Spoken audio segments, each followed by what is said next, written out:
The wind howled like a wounded animal across the Montana plains, carrying with it the scent of snow and something else, something that made Sarah Matthews pause at her cabin window, her breath fogging the glass as she peered into the darkness. What she saw stumbling through her fence line that night would change everything she thought she knew about survival, loyalty, and the unspoken bonds that tie strangers together in the wilderness.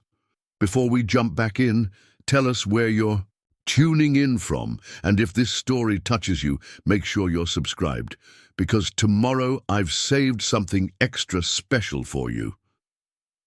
The storm had been building for 3 days, and Sarah Matthews could feel it in her bones, the way the air pressure dropped, how her old injury from the logging accident ached with a persistence that meant serious weather was coming. She'd lived alone in her cabin on Whitefish Ridge for 7 years now, ever since her husband Daniel had died in that mill accident, and she'd learned to read the land's moods like scripture. At 34, Sarah had the weathered hands of someone who'd never backed down from hard work, and the steady gaze of a woman who'd buried her share of dreams but hadn't let them take her spirit with them. Her dark auburn hair was pulled back in a practical braid, and she wore the same wool flannel shirt she'd had since before Daniel passed, faded blue with a small tear near the left pocket that she'd never bothered to mend because it reminded her that some things were meant to show their history. The cabin sat on 160 acres of timber and meadowland that her grandfather, William Matthews, had homesteaded back in 1887. It wasn't much to look at from the outside. Rough-hewn logs chinked with clay and moss, a stone chimney that leaked smoke when the wind came from the northwest, and a porch that sagged slightly. On the south end, where the foundation had settled, but it was solid, built to last through Montana winters that could break a person's will if they weren't prepared. Sarah had been preparing for this storm since Tuesday, when she'd noticed how the wildlife was behaving. The deer had moved down from the high country earlier than usual, and the ravens were gathering in larger flocks, their harsh calls carrying an urgency she'd learned to respect. By Wednesday, she'd stocked extra firewood under the covered porch, filled every container she owned with water from the well, and checked her supplies of canned goods, dried beans, and the smoked venison hanging in her root cellar. Thursday morning brought the first serious snow, not the gentle flakes that dusted the mountains in early October, but the heavy, wet kind that stuck to everything and promised to keep coming. Sarah spent the morning moving her 3 horses, a bay mare named Copper, an old gelding called Bear, and a young paint horse she'd been training named Storm, into the barn with enough hay to last a week. Her dozen chickens were already safe in their coop, though she could hear them fussing about the dropping temperature. The wind picked up around noon, rattling the windows and sending eddies of snow swirling around the cabin's corners. Sarah built up the fire in her wood stove and settled in with a cup of coffee and the book she'd been reading, a collection of Mark Twain stories she'd borrowed from the library in Kalispell the last time she'd made the 40-mile trip to town. For supplies. By evening, the storm had turned serious. Snow was falling so thick she couldn't see the barn from her kitchen window, and the wind was driving it sideways, piling drifts against the north side of the cabin. Sarah had lived through enough Montana blizzards to know this one was going to be a keeper, the kind that would shut down the county roads for days and test everyone's preparation and resolve. She was adding another log to the fire when she heard it, a sound that didn't belong to the storm's symphony of wind and driving snow. It came again, faint but distinct, a rhythmic thumping, like someone knocking on wood. Sarah froze, listening intently. The sound came a third time, and she realized it was coming from her front door. Nobody traveled in weather like this unless something was desperately wrong. Sarah grabbed the kerosene lantern from her kitchen table and made her way to the front of the cabin, her bare feet silent on the worn plank floors.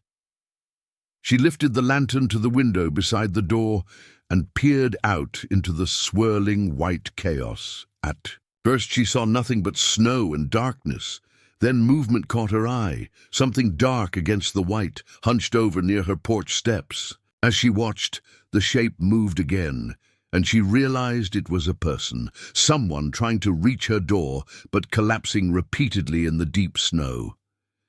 Sarah didn't hesitate. She grabbed her heavy wool coat from the peg by the door, pulled on her boots, and stepped out into the storm. The wind hit her like a physical blow, driving snow into her face with such force she had to squint to see. The cold was brutal, well below zero, with a wind chill that could freeze exposed skin in minutes.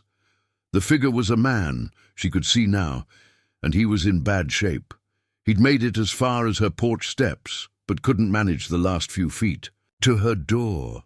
He was on his hands and knees in the snow, his breathing labored and visible in small puffs of vapor that the wind immediately tore away. "Hey!" Sarah called out, raising her voice above the storm. "Can you hear me?" The man's head came up slightly, and she caught a glimpse of his face in the lantern light, young, maybe early 20s, with high cheekbones and dark skin. Native American, she realized, though she couldn't tell which tribe. His eyes were unfocused, and she could see he was fighting to stay conscious. "I've got you," Sarah said, setting the lantern down and reaching for his arm. "Come on, let's get you inside."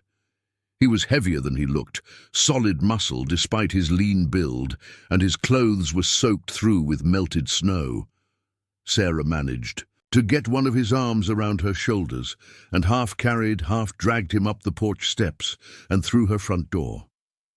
Once inside, she kicked the door shut against the wind and helped him to the couch near the wood stove. In the lamplight she could see the full extent of his condition.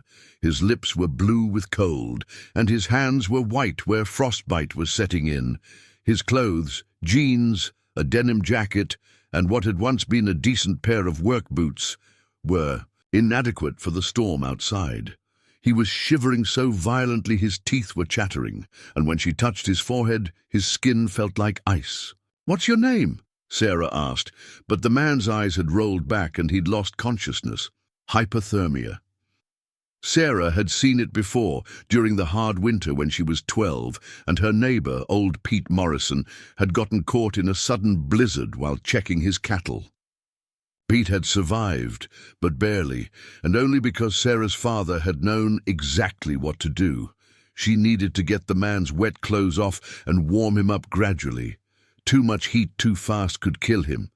His heart couldn't handle the shock of rapid temperature change. Sarah pulled off his boots first, revealing feet that were dangerously white with frostbite. His socks were frozen to his skin, so she left them for now and covered his feet with a dry blanket. Getting his jacket and shirt off was more difficult. He was dead weight, and the wet fabric clung to his skin.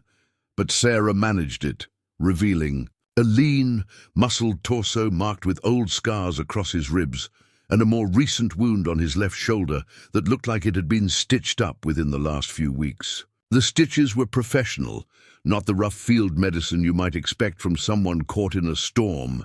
She wrapped him in dry blankets and positioned him close to the wood stove, but not so close that the heat would be too intense. Then she put water onto heat, not boiling, but warm enough for him to drink if he regained consciousness. She also prepared a basin of lukewarm water to gradually warm his hands and feet. While the water heated, Sarah examined her unexpected guest more carefully.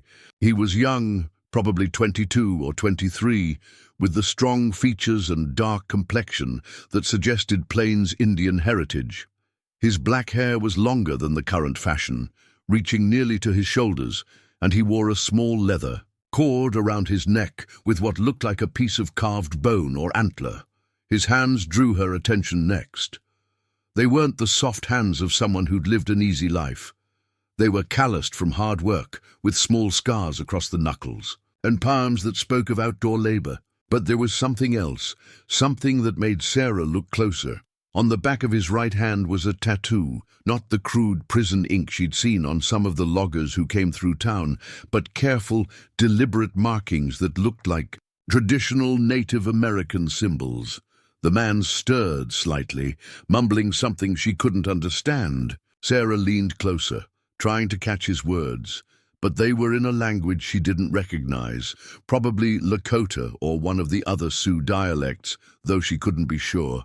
She spent the next hour working to warm him gradually, changing the water in the basin when it cooled, adjusting his position so the heat from the stove could reach him evenly, and checking his pulse and breathing regularly. Slowly, his color began to improve. The dangerous blue tint left his lips, and his breathing became less labored. Around midnight, his eyes opened. They were dark brown, almost black, and filled with confusion as he tried to focus on Sarah's face. He attempted to sit up, but she placed a gentle hand on his chest. "Easy," she said. "You're safe. You were caught in the storm, and you've got hypothermia. You need to stay warm and move slowly." He stared at her for a long moment, and she could see him trying to process where he was and what had happened. When he spoke, his voice was hoarse but clear. "You brought me in." It wasn't a question, and Sarah nodded. "Found you collapsed on my porch about 3 hours ago. You were in pretty bad shape." He closed his eyes briefly, and when he opened them again, there was something in his expression, gratitude, but also wariness, as if he was calculating risks and possibilities. "I'm Thomas," he said finally. "Thomas Crow Feather. Sarah Matthews. This is my place." Thomas tried to sit up again, this time more successfully, though Sarah could see the effort it cost him. He looked around the cabin, taking in the rough furniture, the bookshelves lined with well-worn volumes, the rifle mounted above the fireplace, and the various tools and supplies that marked it as the home of someone who lived by their own labor. "The storm," he said, and Sarah could hear concern in his voice. "How long has it been going?" "Started serious about 6 hours ago. Supposed to keep up through tomorrow, maybe longer." Sarah studied his face, noting the tension that had appeared when she mentioned the duration. "Were you traveling with someone? Is there anyone else out there?" Thomas shook his head, but something in his expression suggested the question had touched on complications he wasn't ready to discuss. "No, just me. Preparing and narrating this story took us a lot of time, so if you are enjoying it, subscribe to our channel. It means a lot to us. Now back to the story." Sarah didn't press. Everyone who lived in country like this understood that sometimes people had reasons for being alone, and those reasons weren't always simple or safe to share with strangers. "You hungry?" she asked instead. "I've got some soup I can heat up." Thomas nodded gratefully, and Sarah busied herself at the stove, ladling venison and vegetable soup into a bowl and cutting thick slices from a loaf of bread she'd baked 2 days earlier. When she handed him the food, she noticed his hands were steadier than they'd been when he first woke up. "This is good," Thomas said after his first spoonful. "Thank you." They ate in comfortable silence for a while, the only sounds the crackling of the fire and the continued howling of the wind outside. Sarah found herself studying her guest, trying to piece together his story from the evidence she could see. His clothes, while inadequate for the storm, were of decent quality. His boots, though worn, were well made. The fresh scar on his shoulder suggested recent trouble, but the professional medical attention it had received indicated he'd had access to proper care. "You're not from around here," Sarah said eventually. It wasn't quite a question. Thomas looked up from his soup. "No, I was traveling through." "On foot? In this weather?" He hesitated, and Sarah could see him weighing how much to reveal. "My horse threw me about 5 miles back. Got spooked by something. Maybe a bear or a cat. I couldn't find him in the sea." Snow. That explained some things, but raised other questions. What had he been doing, riding alone in this remote country, especially with a storm coming? And why did he look like a man who was running from something rather than traveling toward it? 5 miles? Sarah repeated. "You walked 5 miles in this storm?" Thomas nodded, and Sarah felt a new respect for him. 5 miles through driving snow and sub-zero temperatures, with inadequate clothing, and probably already suffering from exposure, that took serious determination and no small amount of wilderness skill. "You're lucky to be alive," she said. "No." Thomas met her eyes, and there was something in his gaze that suggested he understood exactly how close he'd come to dying on her porch. "I owe you my life." Sarah felt uncomfortable with the formal gratitude. Anyone would have done the same. "No," Thomas said quietly. "Not everyone would have." There was something in his tone that made Sarah look at him more carefully. "Thomas." Crowfeather wasn't just grateful, he was surprised to be alive, surprised that a stranger had helped him. That suggested he'd had experiences that had taught him not to expect kindness, especially from people who didn't know him. The wind gusted against the cabin, rattling the windows and sending a shower of sparks up the chimney. Sarah added another log to the fire and checked the clock on her mantel. Nearly 1 in the morning. "You should rest," she said. "The couch is comfortable enough, and you'll be warm there by the fire." Thomas nodded, but something in his posture suggested he was still alert, still listening to the storm with the attention of someone who was used to being careful about his surroundings. "The storm will probably last until tomorrow evening," Sarah continued. "Maybe longer. You're welcome to stay until it passes." "Thank you," Thomas said, and this time his gratitude sounded less formal, more genuine. "I'll be gone as soon as the weather clears." Sarah brought him extra blankets and a pillow, then banked the fire so it would burn steadily through the night. As she prepared to go to her own room, Thomas spoke again. "Sarah." She turned back to him. "Thank you, really." She nodded and went to her bedroom, but sleep didn't come easily. Outside, the storm continued its assault on the cabin, and Sarah found herself thinking about her unexpected guest. There was something about Thomas Crowfeather that didn't quite add up. The professional medical care, the wariness in his eyes, the way he'd looked surprised that she'd helped him.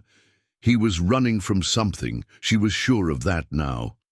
The duty question was what, and whether it would follow him to her door. Around 3 in the morning, Sarah finally drifted off, but her sleep was restless, filled with dreams of dark figures moving through the snow and the sound of voices calling across the wind. Sarah woke to the sound of silence, an odd thing in a Montana blizzard, but the wind had finally died down. Pale morning light filtered through her bedroom window, revealing a world transformed. Snow had drifted against the glass nearly to the sill, and when she looked out, everything familiar had been erased under a blanket of white that stretched unbroken to the tree line. The cabin felt different, too. There was another presence here, another set of lungs breathing, another heartbeat. Sarah could smell coffee brewing and heard the soft clink of metal against ceramic from the kitchen. Thomas was awake.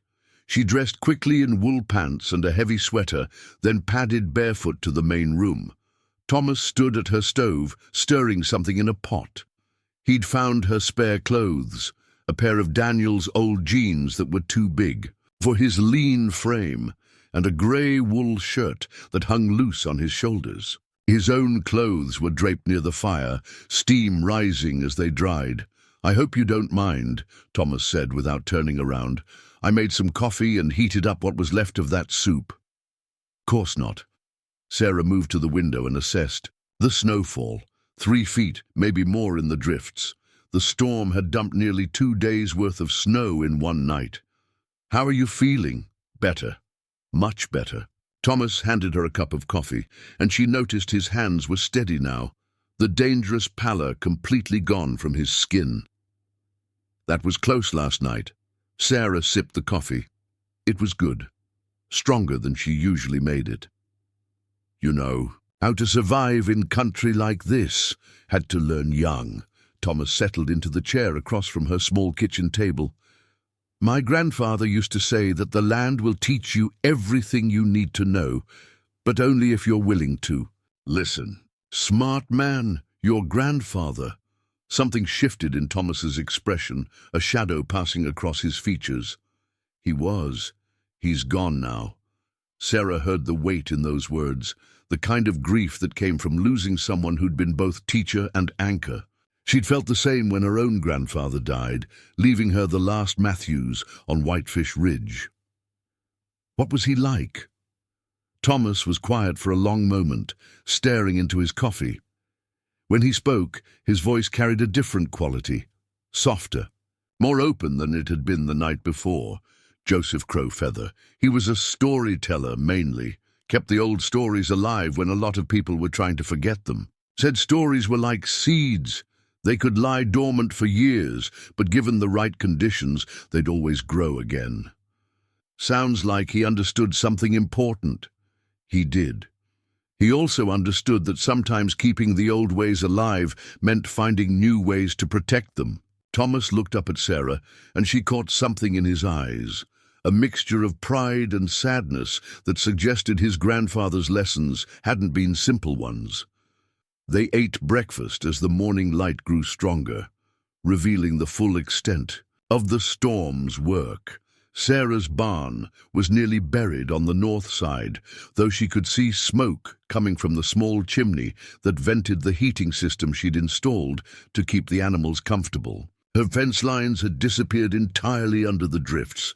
"I should check on my animals," Sarah said, pushing back from the table. "I'll help." Sarah studied Thomas's face, looking for signs that he was pushing himself too hard, too soon. Hypothermia. Recovery could be tricky.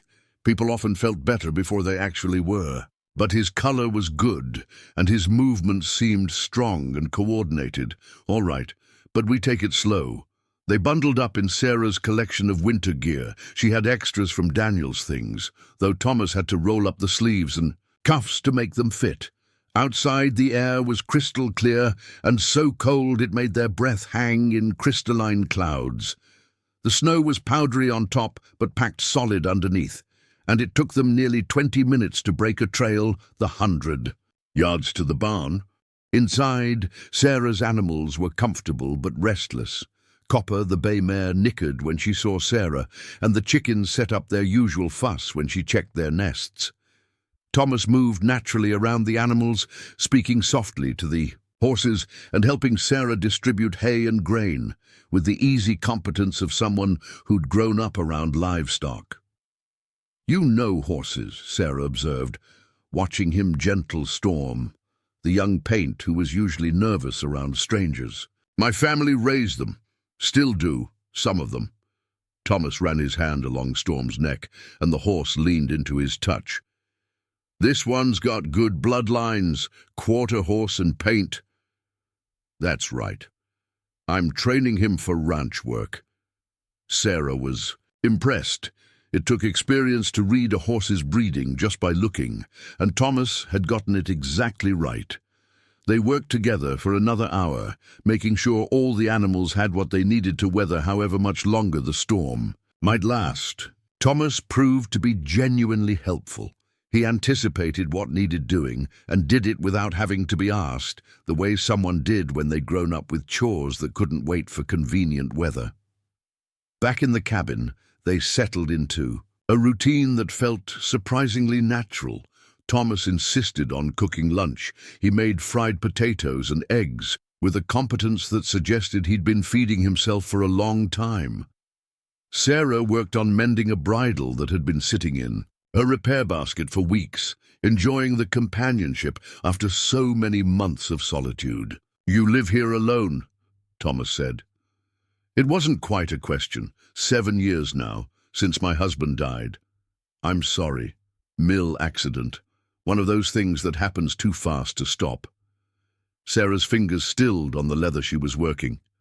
She didn't talk about Daniel often, but something about Thomas's quiet presence made the words come easier. He was a good man, deserved better than he got.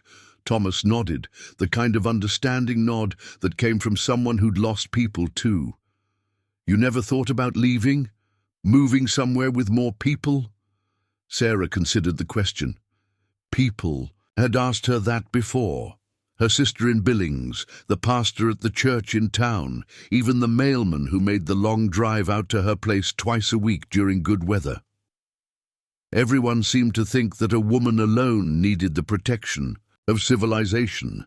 "This is home," she said finally. "Daniel and I, we had plans for this place. Wanted to build it into something special. Just because he's gone doesn't mean the plans have to die too." Thomas was quiet for a long time after that, but Sarah could feel him thinking, processing something that went deeper than casual conversation. "What about you?" she asked. "You mentioned your family still raises horses. Why aren't you with them?" The question hit something in Thomas that made him go very still. Sarah watched his face close off, the openness that had been growing between them replaced by the same wariness she'd seen the night before. "It's complicated," he said finally. Sarah waited, but Thomas didn't elaborate. Instead, he got up and moved to the window, looking out at the snow-covered landscape with the intensity of someone who was scanning for threats, rather than admiring the scenery. "Thomas?" Sarah kept her voice gentle. "What are you running from?" Turned back to her, and for a moment she thought he might answer honestly. But then he shook his head. "Nothing you need to worry about. If it follows you here, it becomes something I need to worry about." Thomas's jaw tightened. "It won't. I made sure of that." But even as he said it, Sarah could see the doubt in his eyes. Whatever had driven Thomas Crowfeather out into a Montana blizzard, he wasn't as certain as he wanted to be that he'd left it behind. The afternoon passed quietly. The storm had moved on, leaving behind air so clear and cold it seemed to ring like a bell when the wind gusted through the pines. Sarah found herself stealing glances at Thomas as he read one of her books, a collection of Western stories by authors who'd actually lived the life they wrote about. He read with the concentration of someone who was used to finding important information in unexpected places. Around 4 o'clock, Thomas looked up from his book and tilted his head slightly, as if he was listening to something Sarah couldn't hear. "What is it?" she asked. Thomas set the book aside and moved to the window again, this time with the kind of alertness that made Sarah's pulse quicken. He stood there for nearly a minute, perfectly still, before turning back to her. "Probably nothing." Thought, "I heard something." But Sarah had learned to trust the instincts of people who'd survived in the wild country. If Thomas thought he'd heard something, then something was out there. She moved to her own window and looked out across the snow-covered meadow that stretched between her cabin and the tree line. At first, she saw nothing unusual, just the endless white broken by the dark verticals of pine and fir trees. Then she saw them. 3 riders, dark figures against the snow, sitting their horses at the edge of the trees about a quarter-mile away. They weren't moving, just watching the cabin with the patience of people who had all the time in the world. "Thomas," Sarah said quietly. He was beside her in 2 steps, looking where she pointed. When he saw the riders, his whole body went tense. "How long have they been there?" he asked. "Just spotted them." "You know who they are?" Thomas was quiet for so long that Sarah thought he might not answer. When he finally spoke, his voice carried a weight that made her stomach tighten. "My brothers." "Your brothers?" Sarah looked at him sharply. "Why would your brothers be not blood brothers, Lakota brothers, members of my band?" Thomas moved away from the window, but Sarah could see him thinking rapidly, calculating options and consequences. "They're here for me." "To take you home?" Thomas met her eyes, and what she saw there made her understand that the situation was far more complicated than a family dispute. "To kill me." The words hung in the cold air between them like a physical presence. Sarah felt her world shift.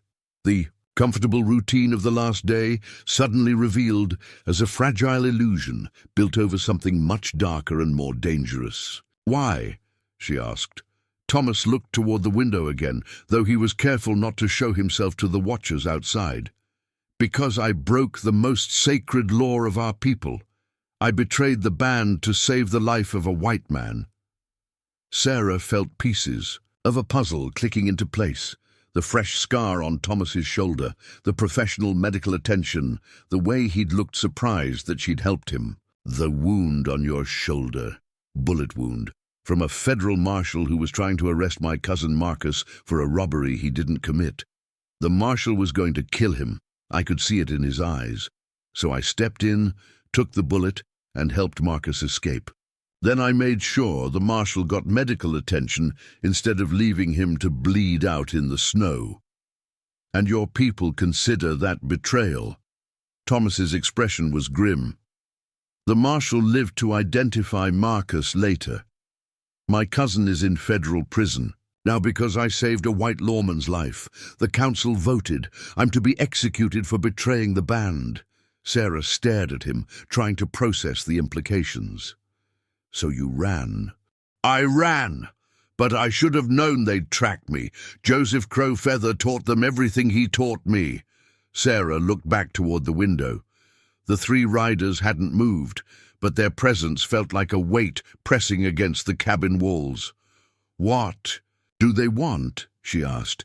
They want me to come out and face judgment honorably. And if you don't? Thomas was quiet for a moment. They'll wait. They have all the time in the world and nowhere else they need to be. Eventually, I'll have to leave this cabin, and when I do, he didn't need to finish. Sarah could see the trap closing around them both. Thomas couldn't stay in her cabin forever, but the moment he stepped outside, his pursuers would have him. And if she tried to help him escape, she'd be putting herself in the middle of a conflict that could easily turn deadly for everyone involved. There has to be another way, Sarah said. Thomas shook his head. Not according to tribal law. I made my choice when I saved that marshal. Now I have to live with the consequences, or die with them, or die with them. Sarah moved away from the window and began pacing her small kitchen, her mind working through possibilities.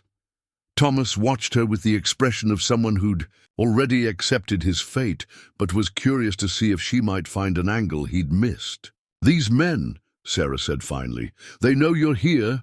They know. But they're not attacking, they're waiting. Honor demands that they give me the chance to come out and face them willingly. If I do that, my death will be quick and clean. If I make them come in after me, it won't be. Thomas nodded. And anyone who helps me will be considered an enemy of the band. Sarah stopped pacing and looked at him directly. Is that a warning? It's a fact. You saved my life, Sarah Matthews. And I'm grateful, but you don't owe me anything more than that. When morning comes, I'll go out to them, and this will be over. Sarah stared at him for a long moment, then moved to the rifle mounted above her fireplace. She lifted it down and checked the action. It was her grandfather's Winchester, the one he'd carried when he first came to Montana Territory. She'd kept it cleaned and oiled, and it had never let her down. Like hell you will, she said. Thomas stared at Sarah as she cradled the Winchester across her arms, the late afternoon light from the window casting shadows across her determined face.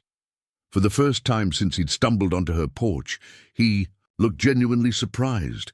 You don't understand what you're saying, he said quietly. These aren't men you can reason with or scare off. They're warriors who've sworn an oath to their people. They won't be turned aside by one woman with a rifle. Sarah checked the Winchester's magazine. 5 rounds plus 1 in the chamber. She had more ammunition in her bedroom dresser, boxes of 30-30 cartridges she'd bought for hunting deer and elk. Maybe not, but they'll know they've been in a fight. Thomas moved closer, his voice urgent. Sarah, listen to me. The men out there, one of them is my cousin David Crowfeather. He taught me how to track, how to hunt, how to survive in country like this. The second is Robert Standing Bear. He's been a warrior longer than I've been alive, fought in Vietnam before he came home to the reservation. The third is Marcus's younger brother, Paul Two Eagles. He blames me for what happened. To Marcus, and he has every right to. And they have the right to execute you for saving a man's life? Thomas's jaw tightened. "You don't understand our ways." "I understand right and wrong." Sarah moved to her bedroom and returned with a box of cartridges, which she set on the kitchen table. "What you did, saving that marshal, keeping him from bleeding to death, that was right. I don't care what your tribal council says." The marshal identified Marcus from a wanted poster. "My cousin is serving 20 years in federal prison because I chose to save a white lawman instead of letting him die." Sarah began loading cartridges into the Winchester's magazine, her movements practiced and efficient. "And if you'd let the marshal die, you'd be facing murder charges instead of tribal justice. Either way, Marcus was going to prison, at least. This way, nobody died." Thomas watched her hands work, noting the competence with which she handled the rifle. "You know how to use that. My grandfather taught me when I was 12. Been hunting these mountains ever since." Sarah levered around into the chamber and engaged the safety. "Been hunting men too, when necessary." That stopped Thomas cold. "What do you mean?" Sarah moved to the window and peered out at the 3 riders who remained motionless at the tree line. "About 4 years ago, 2 men came through here, drifters looking for easy money. They thought a woman alone would be an easy target." She paused, her voice hardening. "They were wrong." Thomas studied her profile, seeing something in her expression that he'd missed before, a hardness that came from having faced life or death situations and survived them. Sarah Matthews wasn't just a lonely widow living in the wilderness. She was a woman who'd learned to be dangerous when she needed to be. What happened to them? "One of them is buried up on the ridge behind the cabin.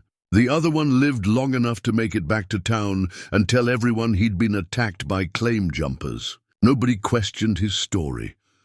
Sarah's voice was matter-of-fact, devoid of regret or guilt. "Some problems solve themselves if you let them."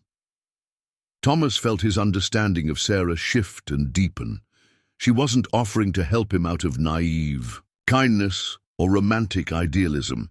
She was a survivor who'd made hard choices before and was prepared to make them again. "This is different," he said. "Those men were criminals. The warriors out there are honorable men doing what they believe is right. Doesn't make them any less dead if they come through that door." Sarah turned from the window to face him. "The way I see it, you've got 3 choices. You can go out there and let them kill you, which solves nothing and wastes the life I spent last night saving.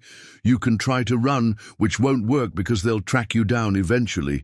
Or you can stay here and help me convince them to find another solution." "There is no other solution. The council has spoken." "Then the council can speak again." Sarah's voice carried the stubborn authority of someone who'd never learned when to quit. "People change their minds when circumstances change. We just need to change the circumstances." Thomas shook his head, but Sarah could see him thinking, weighing possibilities he'd convinced himself didn't exist. "Even if we could hold them off," he said slowly, "they're not alone. There are others back at the reservation who support the council's decision. If these 3 don't return, more will come." "Will they?" Sarah challenged. "Or will 3 good men dying make people start asking whether this execution is really worth the cost?" Before Thomas could answer, they heard a sound that made them both freeze, the distant whinny of a horse, followed by the creak of leather and the soft thud of hooves in snow. The riders were moving. Sarah positioned herself at the window where she could see out without being easily seen. The 3 warriors had urged their horses forward and were now halfway across the meadow, moving at a deliberate walk that suggested confidence rather than urgency. They rode in a loose triangle formation, with the lead rider slightly ahead of the other 2. "The one in front," Thomas said, moving to a position where he could see past Sarah's shoulder. "That's David. He's carrying a rifle across his saddle, but he's not pointing it at the cabin. He wants to talk first." "What about the other 2? Thomas studied the approaching riders. "Robert has his rifle ready but not aimed. Paul—" Thomas's voice tightened.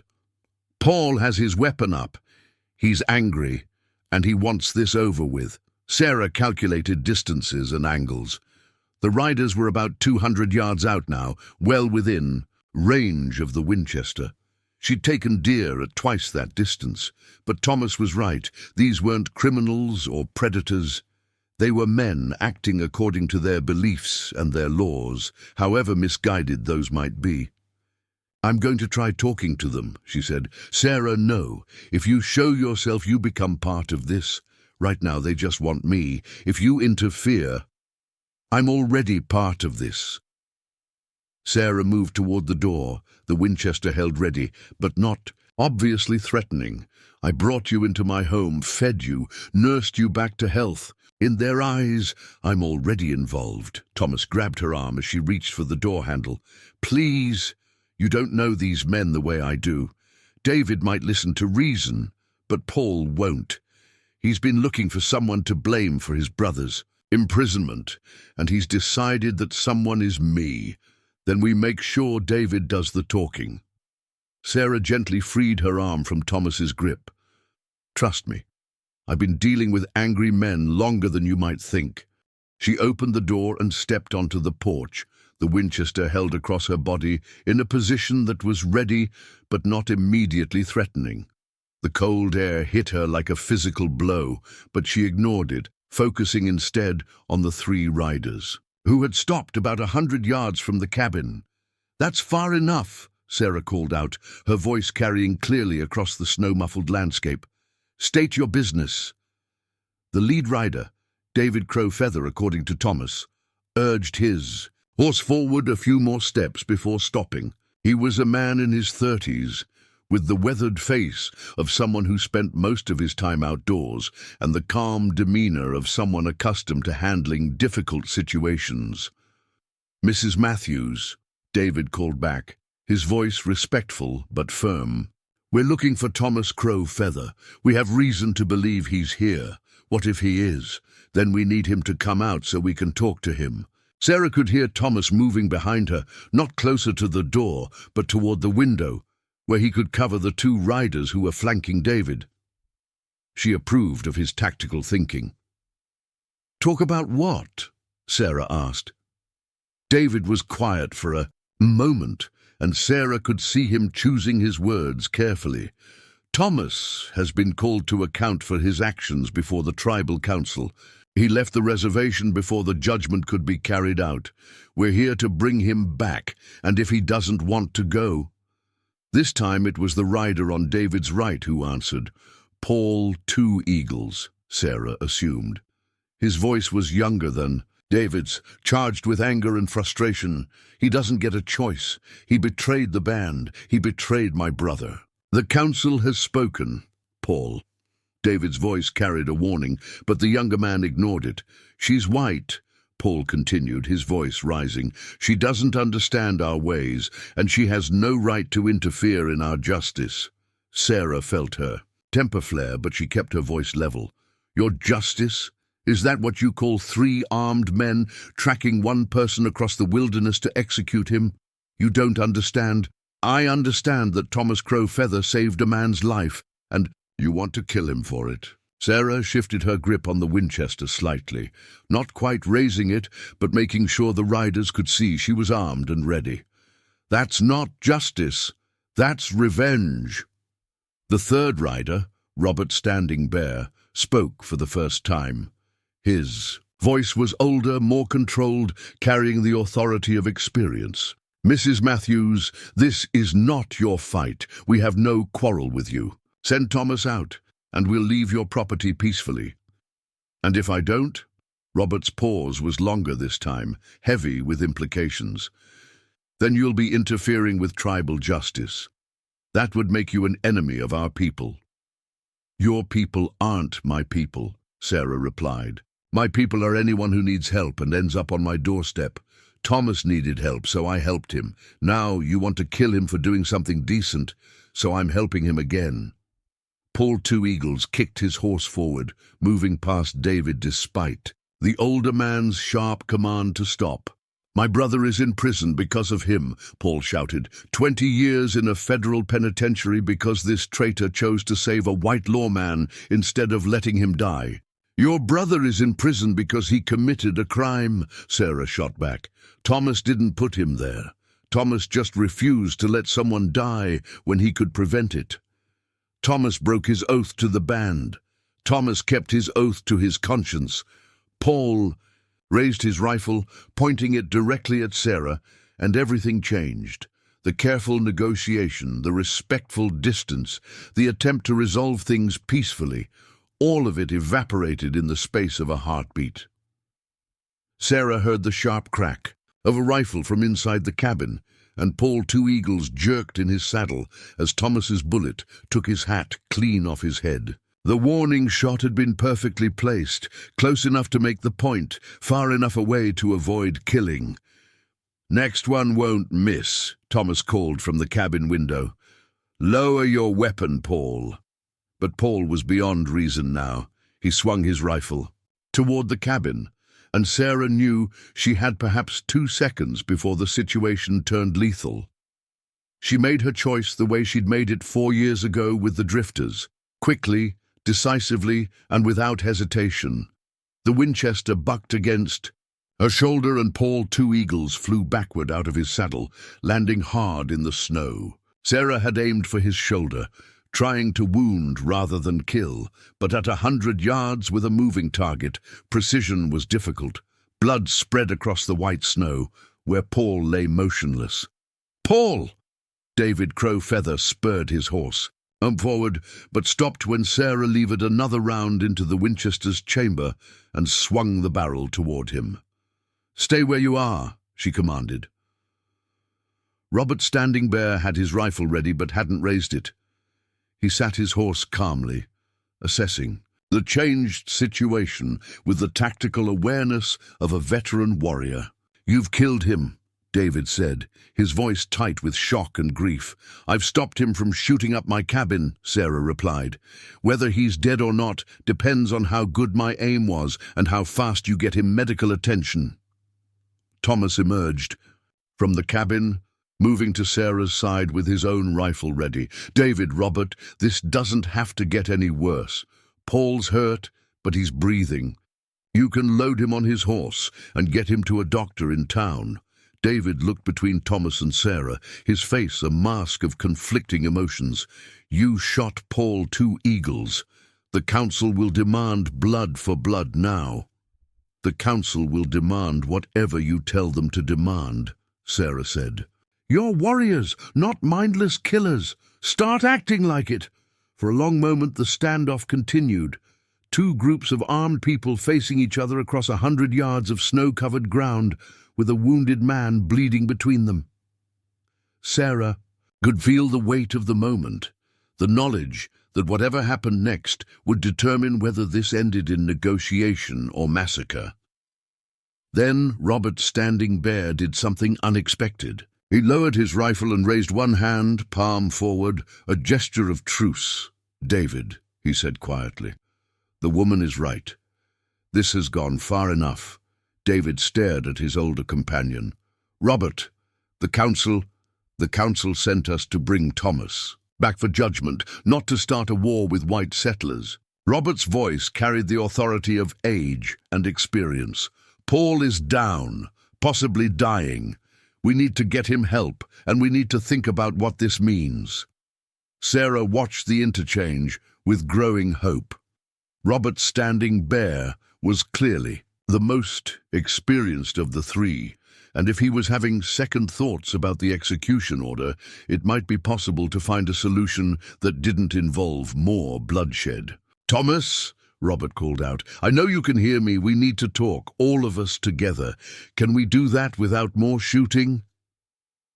Thomas looked at Sarah, who nodded slightly. "We can talk," Thomas replied, "but the talking happens here, on Sarah's property, under her protection. And Paul gets medical attention first." Robert nodded slowly. "Agreed. David, help me get Paul on his horse. We'll take him to the woman's barn, out of the wind, and tend to his wound there. Then we'll talk about how to end this without more people getting hurt." As the 2 Lakota warriors dismounted to help their wounded companion, Sarah felt some of the tension leave her shoulders. They weren't out of danger yet.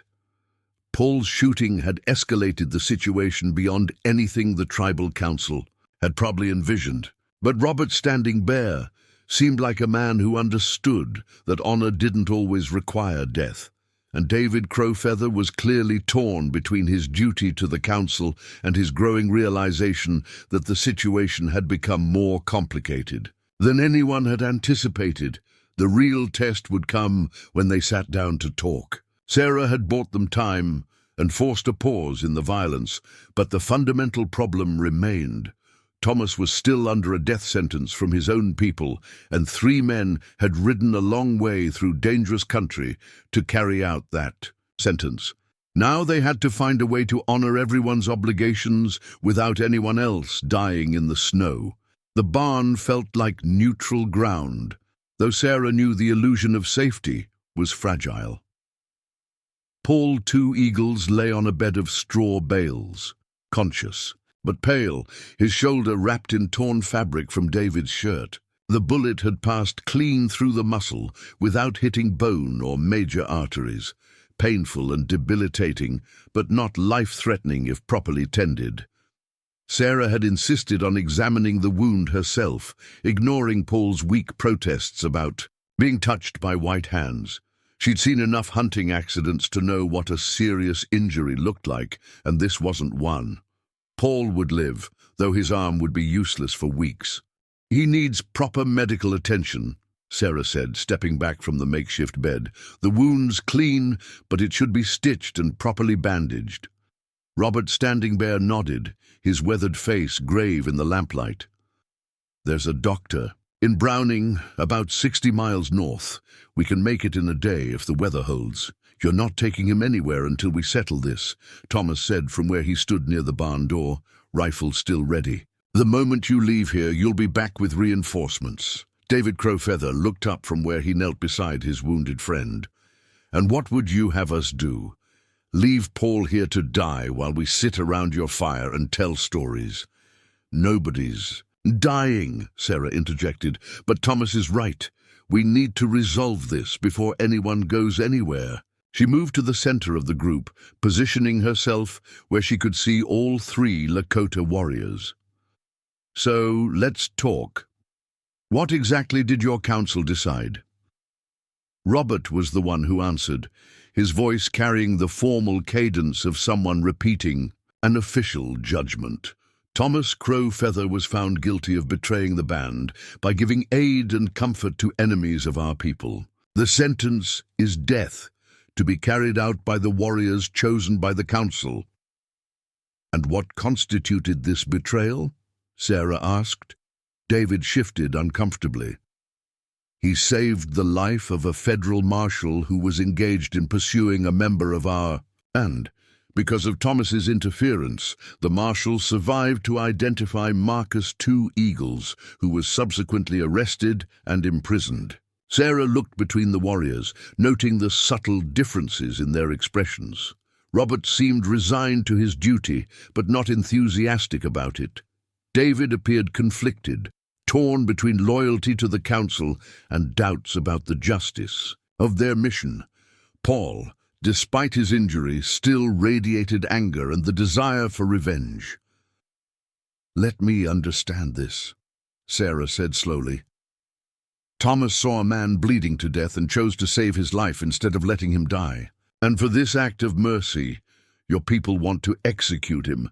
"It's not that simple," David protested. "The marshal was pursuing Marcus. He would have killed my cousin if Thomas hadn't intervened." "Would he?" Thomas spoke for the first time since they'd entered the barn. "David, you were there. You saw what happened. The marshal was wounded, disarmed, and no threat to anyone. Marcus was already away, safe in the trees. I could have left the lawman to bleed out in the snow, but what would that have made me?" Paul tried to sit up, wincing as the movement pulled at his wounded shoulder. "It would have made you loyal to your people instead of a traitor who—" "Enough." Robert's voice cut through Paul's words like a blade. "Paul, you're hurt and angry about your brother. I understand that. But this isn't the time for accusations." Sarah studied Robert Standing Bear more carefully. He was older than the other two, probably in his 50s, with grey threading through his long black hair and the kind of scars that came from a life of hard choices. There was something in his manner that suggested he'd seen enough violence to know when it was necessary and when it was simply waste. "You fought in Vietnam," Sarah said. "It wasn't a question." Robert nodded. "2 tours. Came home in 71. Then you know what it means to have to choose between following orders and doing what's right." Robert's eyes sharpened, and Sarah could see she'd touched something important. Sometimes they're the same thing. Sometimes they're not. And which is this? Robert was quiet for a long moment, looking between Thomas and his wounded companion. "I've been asking myself that question for 3 days, David frowned. "Robert," the council was clear. "The council made their decision based on anger and politics, not justice," Robert said quietly. "Marcus Two Eagles robbed a bank, David. He took money that didn't belong to him, and he put innocent people in danger. The fact that he's Paul's brother doesn't change what he did." Paul struggled to sit up straighter, his face flushed with fever and indignation. "Marcus was desperate. His wife was sick, his children were hungry, and there were other ways to help them," Robert replied. "Ways that didn't involve pointing a gun at bank tellers who were just trying to do their jobs." Sarah could see the fundamental divide that was tearing at the group. Paul saw his brother as a victim driven to crime by circumstances beyond his control. Robert saw a man who'd made bad choices and had to face the consequences. David seemed caught between the two perspectives, loyal to both but uncertain which was right. Thomas had remained silent during the exchange, but now he stepped forward. "Robert, you know me.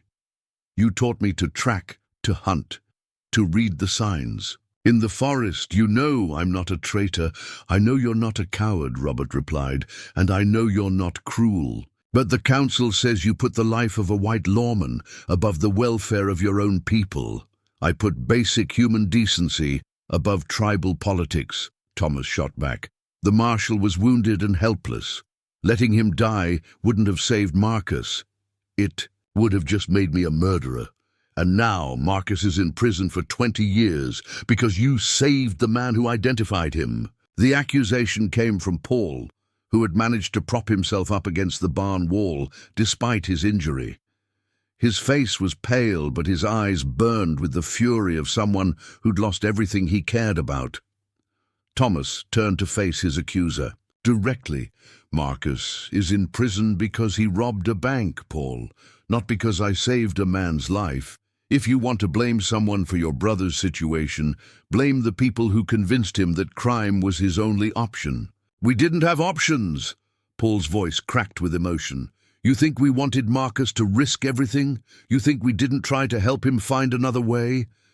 But when your children are hungry and your wife is dying because you can't afford a doctor, sometimes desperate choices are the only choices you have left." Sarah felt the weight of Paul's words. She'd lived through her own desperate times after Daniel died, when the medical bills and funeral costs had nearly forced her to sell the land her grandfather had homesteaded. She understood the kind of desperation that could drive a man to consider unthinkable options. "I'm sorry about Marcus's family," Thomas said, and Sarah could hear the genuine regret in his voice. "I'm sorry his wife was sick, and I'm sorry his children were hungry, but robbing a bank wasn't going to solve those problems. It was only going to create new ones." "Easy words from someone who's never had to watch his family suffer," Paul retorted. "You think I haven't suffered?" Thomas's composure finally cracked, and Sarah could see years of frustration and conflict boiling to the surface. "You think I don't know what it's like to watch people I care about struggle? My own sister died of tuberculosis because the reservation clinic didn't have the medicine she needed. My grandfather spent his last years watching everything he'd worked to preserve being forgotten or corrupted. I know suffering, Paul, but I also know the difference between suffering and choosing to cause more of it." The barn fell silent except for the soft sounds of the animals moving in their stalls and the whisper of wind through the gaps in the walls.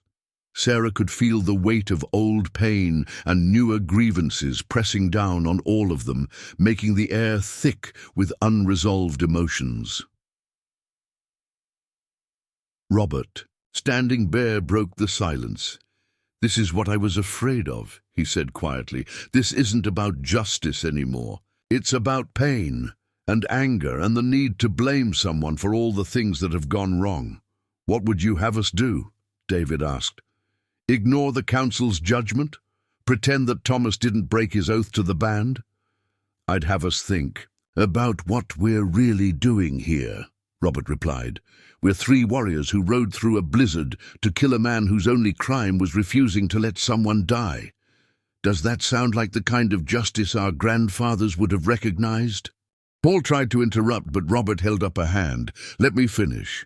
Marcus Two Eagles made his choice when he walked into that bank with a gun.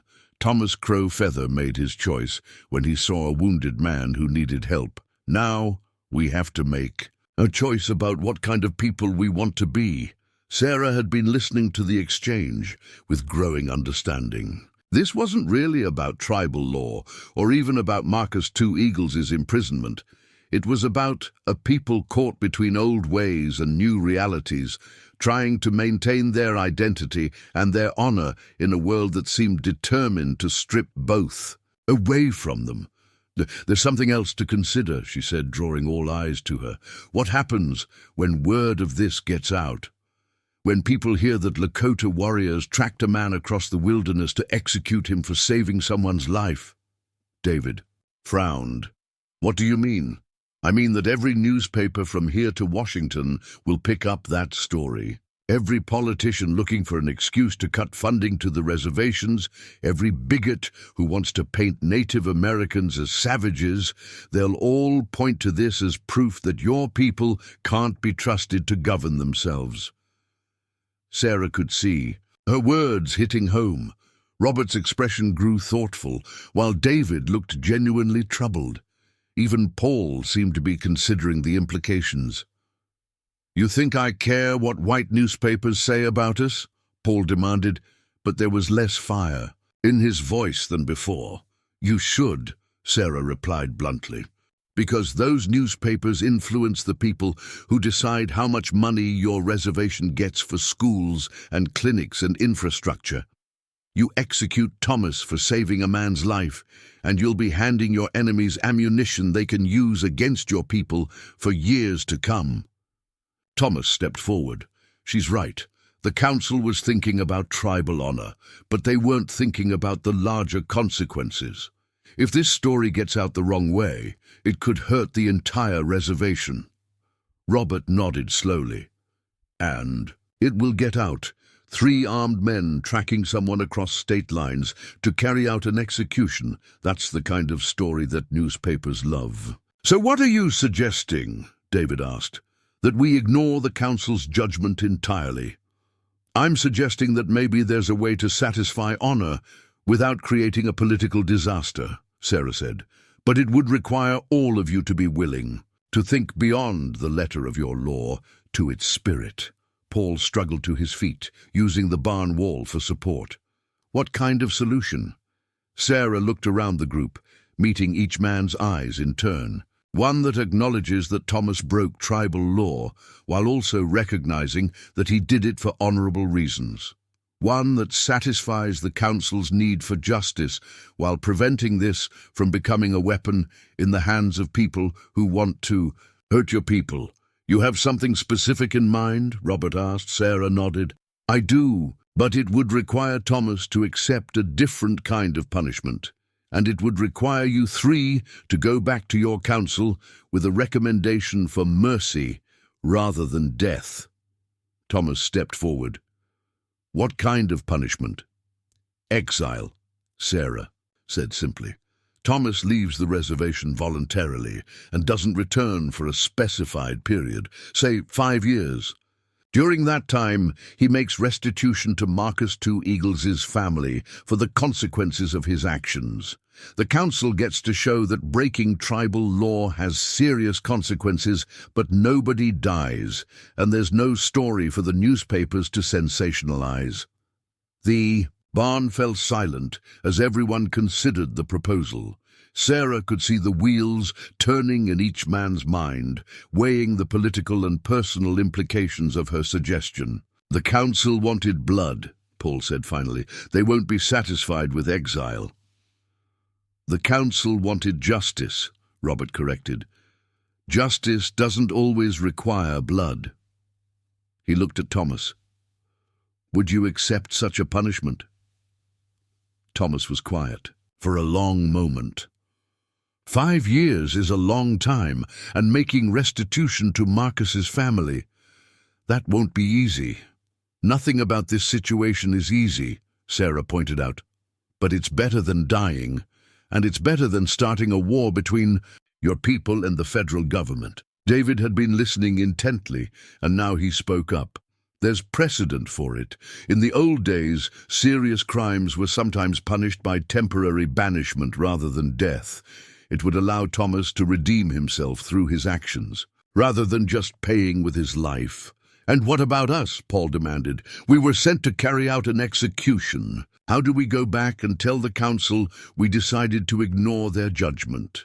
"We tell them the truth," Robert said firmly, "that the situation was more complex than anyone anticipated, and that we found a solution that serves justice without creating new problems for our people." Sarah could see that momentum was building toward acceptance of her proposal, but she also knew that the real test would come when the 3 warriors returned to their reservation. Councils and chiefs could be unpredictable, especially when their authority had been questioned. "There's one more thing," she said. "Thomas can't just disappear. If this is going to work, there has to be some way for the council to verify that he's keeping his end of the bargain." Thomas nodded.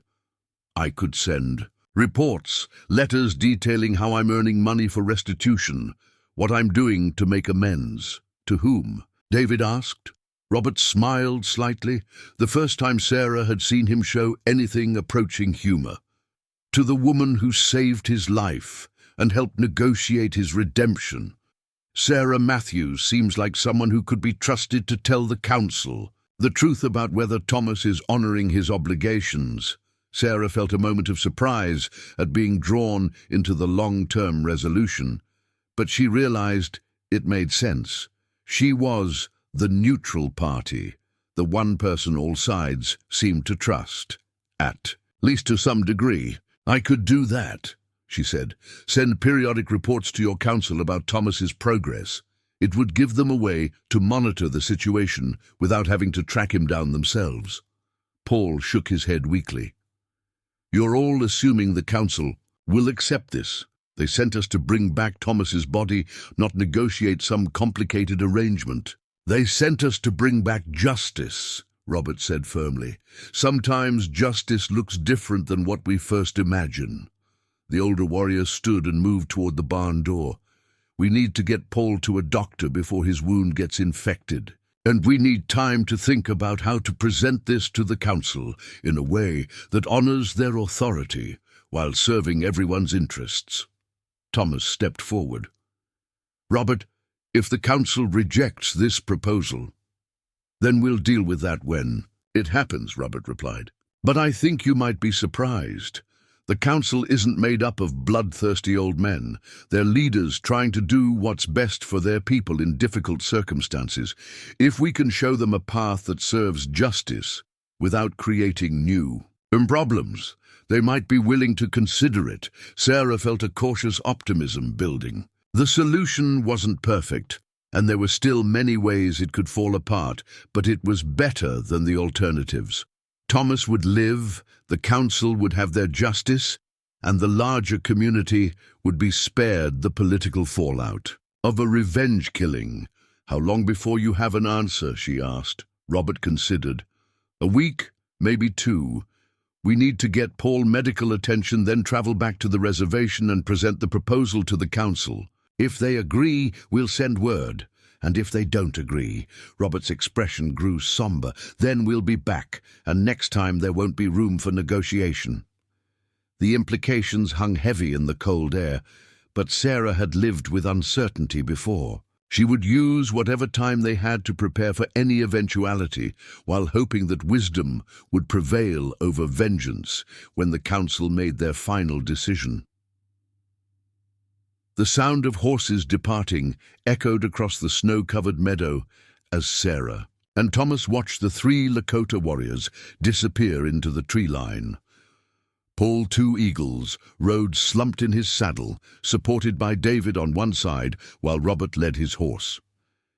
They'd fashioned a travois from pine branches to carry their gear, and the whole procession moved with the careful urgency of people who knew they were racing against infection and weather. Sarah lowered her rifle and let out a breath she hadn't realized she'd been holding. The immediate crisis was over, but she knew the real test lay ahead. Everything now depended on whether Robert Standing Bear could convince a tribal council to accept exile instead of execution, and whether 3 warriors who'd ridden out to kill a traitor would have the courage to recommend mercy instead. "You think they'll honor the agreement?" Thomas asked, his voice carefully neutral. Sarah studied his profile in the late afternoon light. Thomas had aged years in the past few hours, the weight of his situation settling on him like snow accumulating. On pine branches, the boyish uncertainty she'd glimpsed when he first regained consciousness was gone, replaced by the hard-eyed calculation of a man who understood that his life hung on the decisions of people beyond his control. "Robert will," Sarah said finally. "He's seen enough killing to know when it serves a purpose and when it's just waste. David's torn, but he'll follow Robert's lead. Paul," she shrugged. "Paul's hurt and angry, but he's also young enough to heal from both." They walked back toward the cabin in silence, their boots crunching through snow that sparkled like crushed glass in the slanting sunlight.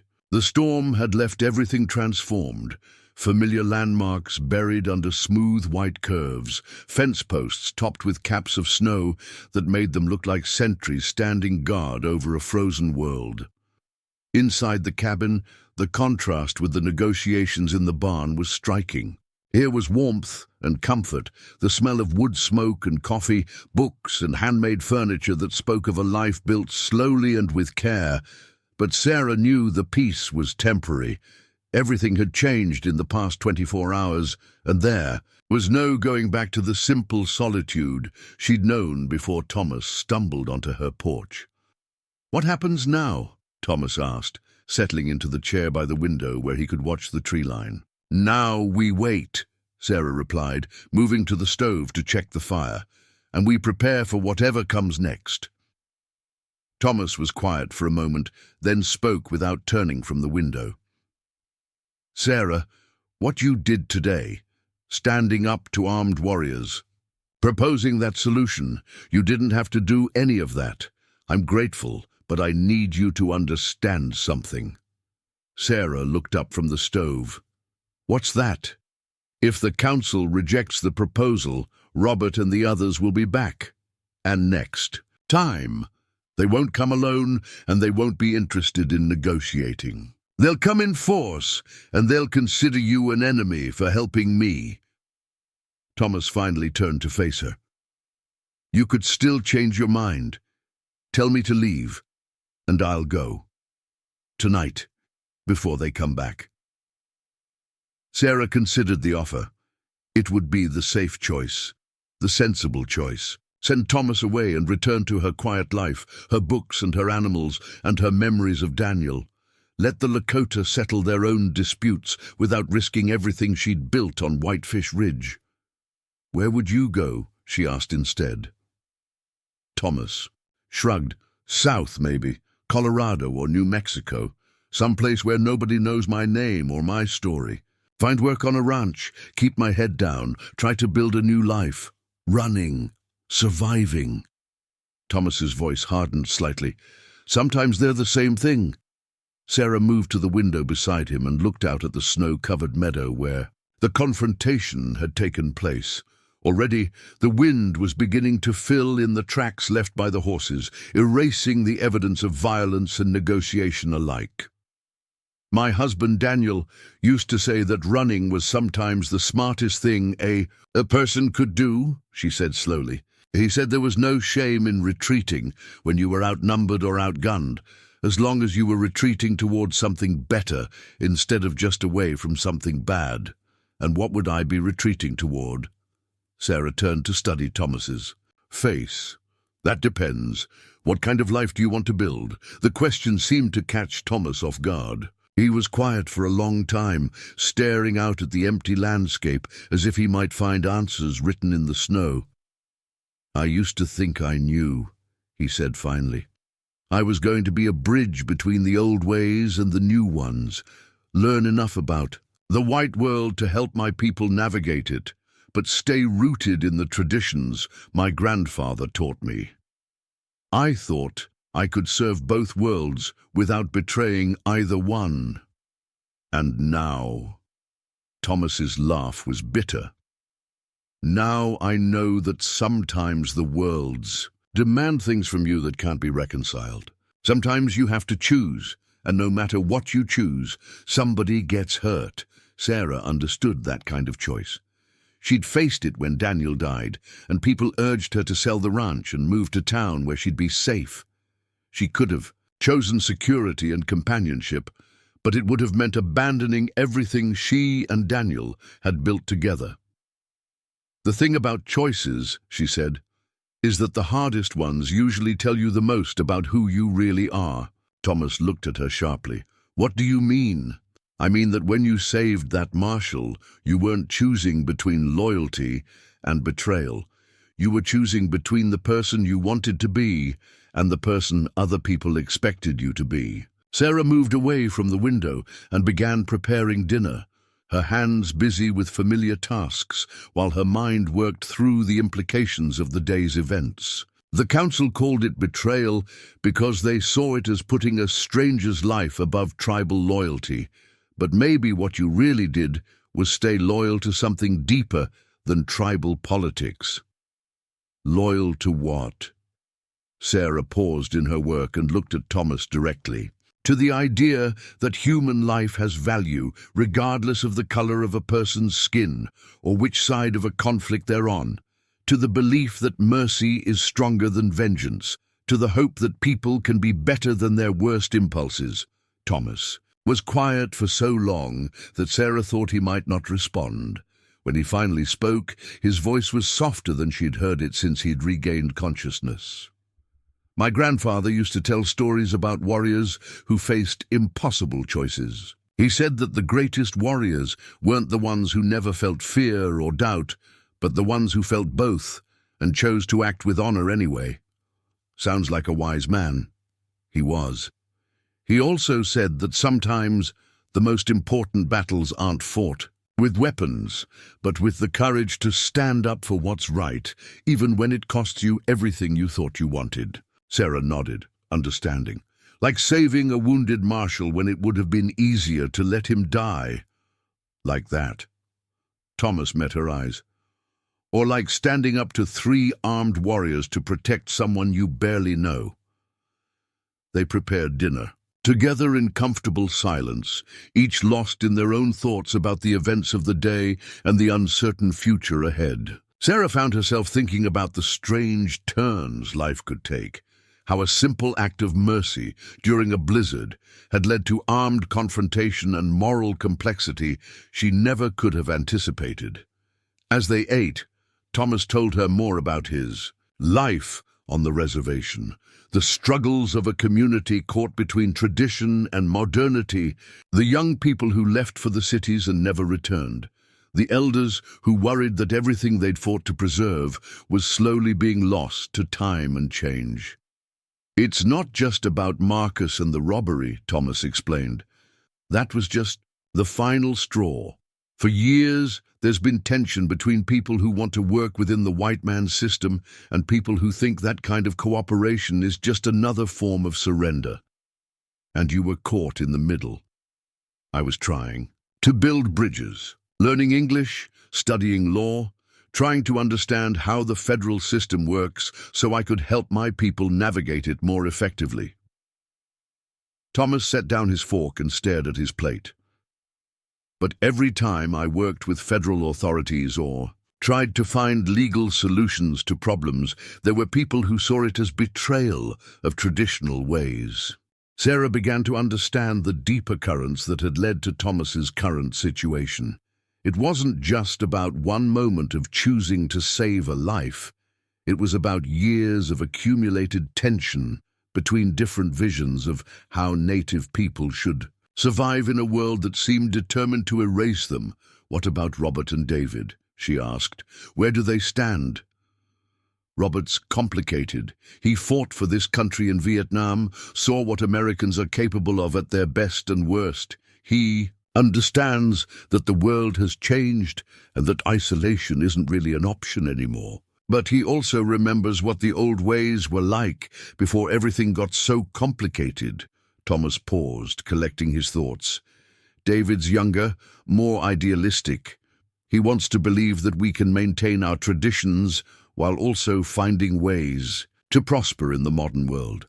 But he's also loyal to the council and to the idea that tribal law has to mean something." "And Paul?" Thomas's expression darkened. "Paul represents the anger a lot of young men feel. They see their families struggling, their culture being eroded, their opportunities limited by racism and bureaucracy. Paul looks at Marcus's situation and sees a system that was designed to keep native people poor and powerless. So he doesn't blame his brother for trying to beat that system through crime." Sarah could understand that anger, even if she couldn't condone the actions it led to. She'd seen enough poverty and injustice in rural Montana to know how frustration could build, until it exploded in destructive ways. "What about the council?" she asked. "Will they really consider changing their minds?" Thomas shrugged. "Hard to say. Some of them are old-school traditionalists who believe that tribal law is sacred and can't be compromised. Others are more pragmatic. They understand that we have to live in the same world as everyone else, which means considering the political consequences of our actions. Which side has more influence? That depends on who speaks for us when Robert makes his report." Thomas met Sarah's eyes. "A lot will depend on how he frames the situation. If he presents it as 3 warriors being manipulated by a white woman into abandoning their duty, the traditionalists will demand my death, and probably yours too. But if he presents it as experienced warriors finding a solution that serves justice while protecting the broader interests of the tribe, then there might be a chance. There might be a chance." After dinner, they settled into an evening routine that felt both domestic and surreal. Sarah mending clothes, while Thomas read from her collection of books, both of them conscious that they were living in a bubble of normalcy that could burst at any moment. Outside, the wind had picked up again, not the howling fury of the blizzard, but the steady murmur of air moving through pine needles. "Sarah," Thomas said suddenly, looking up from the book he'd been reading, a collection of essays by Ralph Waldo. "Emerson, can I ask you something personal?" "Depends how personal.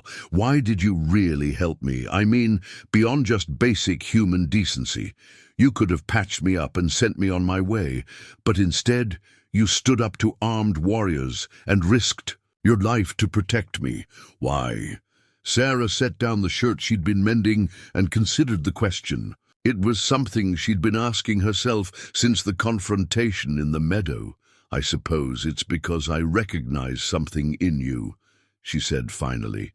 "You're trying to do right in a world that punishes people for caring about anything beyond their own immediate interests. I've been there. When Daniel died?" Sarah nodded. "People kept telling me I should sell this place, move to town, find some nice man to take care of me. They couldn't understand why I'd want to stay here alone, working land that barely supports one person, living with memories instead of building a new life somewhere else. But you stayed." "I stayed because this place represents something I believe in. The idea that you can build something meaningful if you're willing to work hard enough and sacrifice enough. The belief that some things are worth preserving, even when the world tells you they're obsolete." Sarah met Thomas's eyes. You saved that marshal because you believe human life has value. I'm helping you because I believe that kind of courage should be rewarded, not punished." Thomas was quiet for a moment, then smiled, the first genuine smile Sarah had seen from him since he'd regained consciousness. "You know what my grandfather would have said about you?" "What's that?" "He would have said you have a warrior's heart. Not because you're willing to fight, but because you're willing to stand up for what you believe in, regardless of the cost." Sarah felt a warmth that had nothing to do with the fire in the stove. "I think I would have liked your grandfather. He would have liked you too. He always said the best people were the ones who measured their lives by what they protected rather than what they conquered. They talked until late, sharing stories about their families, their dreams, their experiences with loss and disappointment, and the small victories that made life worth living." Sarah found herself opening up in ways she hadn't since Daniel's death, speaking about her hopes for the ranch, her love of the mountains, her determination to prove that a woman could thrive alone in country that broke strong men. Thomas spoke about his grandfather's stories, the weight of being one of the few young people who still remembered the old ways, his struggle to find a path between tradition and progress. As the night wore on, Sarah began to understand that Thomas Crow Feather was more than just a man running from tribal justice. He was someone trying to build bridges in a world that seemed determined to burn them. When they finally went to their separate rooms, Sarah lay awake, listening to the wind and thinking about the strange turns her life had taken in just 2 days. She'd gone from being a lonely widow, reading by her fire, to being the center of a conflict that could determine the fate of a man she barely knew, but had come to respect deeply. Tomorrow would bring new challenges and new uncertainties. The weather was clearing, which meant travel would be easier for anyone who wanted to reach her cabin. The 3 warriors were already a day's ride toward their reservation, carrying news that would either save Thomas's life or seal his death warrant. But tonight, for the first time since Daniel died, Sarah didn't feel alone. She had someone to protect, a purpose beyond simple survival, a reason to be more than just a woman maintaining a memorial to her dead husband's dreams. She fell asleep, thinking about bridges, the kind Thomas had been trying to build between worlds, and the kind that might be forming between 2 people thrown together by storm and circumstance, and the simple human need to believe that some things were worth fighting for. 8 days passed before the riders came again. Sarah had fallen into a routine during the wait, checking the horizon each morning and evening, maintaining her weapons, and working alongside Thomas to strengthen the cabin's defenses. They'd moved furniture to create better firing positions, stockpiled ammunition, and established signals for different types of threats. But beneath the practical preparations, something deeper was growing between them. Thomas proved to be more than just a capable partner in preparing for trouble. He possessed skills that complemented Sarah's own knowledge of the land. While she knew every tree and rock formation for miles around, Thomas could read the subtler signs, the way birds behaved when strangers approached, how the wind carried scents that warned of approaching horses, the difference between the natural sounds of wilderness and the tiny disruptions that meant human presence. On the 4th day, he'd shown her how to set snares that would alert them to anyone approaching through the forest, using techniques his grandfather had taught him for hunting, both animals and enemies. On the 6th day, Sarah had taught him how to reload cartridges using her small supply of gunpowder and lead, a skill that could mean the difference between life and death if they faced a prolonged siege. But it was the quiet moments that revealed the most. Thomas would tell stories while they worked, not just the traditional tales his grandfather had passed down, but personal memories that painted a picture of reservation life Sarah had never understood before. The daily struggles with bureaucracy that controlled everything from land use to education funding. The way young people grew up caught between worlds, fluent in neither traditional ways nor modern opportunities. the quiet heroism of families who managed to preserve their culture while adapting to survive in an economy that seemed designed to exclude them. Sarah found herself sharing stories too, about her childhood on the ranch, about Daniel's dreams of breeding better horses, about the year the wolves had come down from the high country and she'd had to learn to think like a predator to protect her livestock. She told him about the loneliness that came with choosing an independent life and the satisfaction of proving that determination could overcome almost any obstacle. On the seventh day, Thomas had asked her to teach him to read some of the books in her collection that dealt with legal matters, dry volumes about land law and water rights that Daniel had collected. Thomas's formal education had been limited, but his intelligence was sharp, and he absorbed the complex language of legal documents with the focused attention of someone who understood that knowledge could be a weapon. "Why law books?" Sarah had asked, as she watched him struggle with a particularly dense passage about mineral rights. "Because if I survive this, I want to be able to help my people in ways that don't require breaking anyone's laws," Thomas had replied. "The council was right about one thing. I've been trying to build bridges without really understanding the structures on either side. If I'm going to be effective, I need to understand how the white man's law actually works, not just how I think it should work." Sarah had been impressed by his determination to find constructive ways forward, even while facing possible death.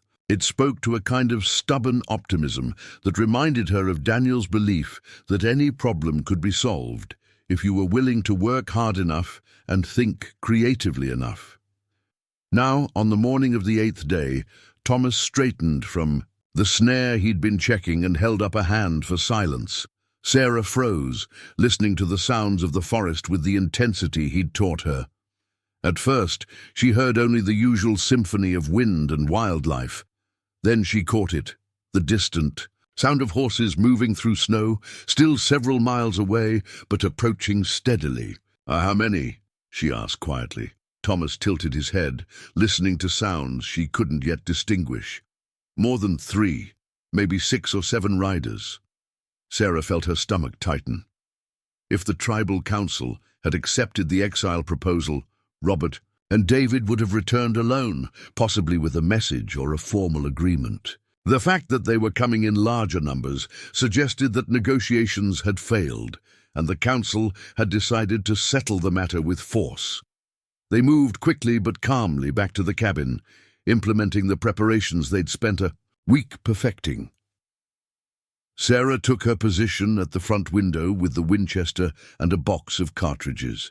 Thomas moved to the back window where he could cover their retreat route and watch for anyone trying to circle around behind them. "Sarah," Thomas said as they settled into their positions. "If this goes bad, it won't," Sarah interrupted. "We've got good cover, plenty of ammunition, and defensive positions they can't easily assault. Whatever the council decided, we'll deal with it." But even as she spoke the reassuring words, Sarah could feel the weight of the approaching confrontation. 7 riders meant the council had sent a full war party, not just the original 3 warriors. It meant they'd rejected the exile proposal and decided that Thomas's crime required the ultimate punishment. It probably also meant they now considered Sarah an enemy of the tribe for interfering with their justice. The riders appeared at the tree line 20 minutes later, just as they had over a week ago. But this time, Sarah could see immediately that the situation was different. There were indeed 7 men, but their formation and behavior suggested something more complex than a simple execution party. Robert Standing Bear was again in the lead, but this time he carried a staff decorated with feathers and beadwork, some kind of ceremonial object that Sarah didn't recognize. The other riders were arranged in a formal pattern behind him, and none of them had their weapons readily visible. "Thomas," Sarah called softly, "what does that staff mean?" Thomas had moved to where he could see the approaching party, and his expression was puzzled. "It's a talking stick. used for formal negotiations or ceremonial purposes. Why would they bring that to an execution? The riders stopped at the same distance as before, about 100 yards from the cabin. Robert urged his horse forward a few steps and called out in a voice that carried clearly across the snow, "Sarah Matthews! Thomas Crow Feather! We've come to speak with you under the protection of the talking stick. Will you hear what the council has decided?" Sarah looked at Thomas, who seemed as confused as she felt. Protection of the talking stick? It means we can talk without violence. It's a sacred promise. No one can be harmed while the stick is present. Thomas paused, studying the riders. But I don't understand why they'd use it. If they came to kill me, they wouldn't need ceremonial protection. Sarah made her decision. She stepped onto the porch, with the Winchester held ready, but not threatening, the same position she'd taken during the first confrontation. "We'll hear you," she called back.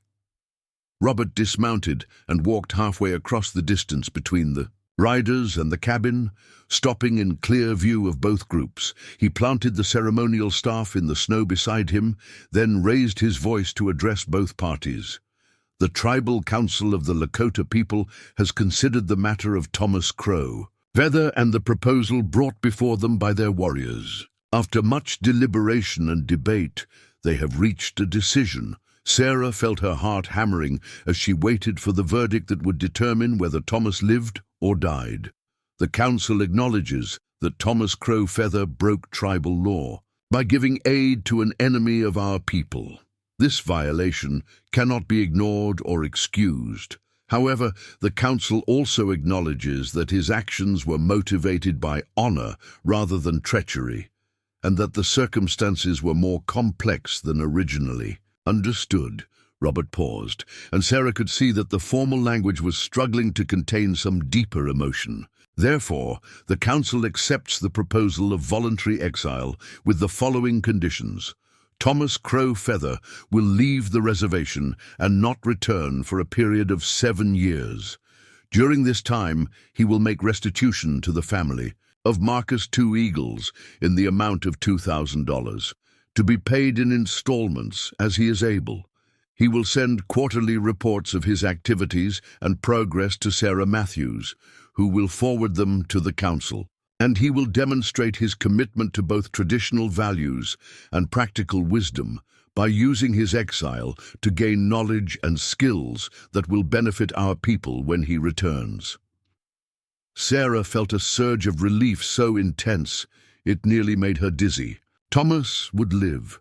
The council had chosen pragmatism over vengeance, wisdom over the letter of their law. But Robert wasn't finished. "There is one additional condition," he continued, and something in his tone made Sarah's relief evaporate. "The council recognizes that Sarah Matthews acted to protect someone she believed was being unjustly persecuted. However, her interference with tribal justice cannot go unacknowledged.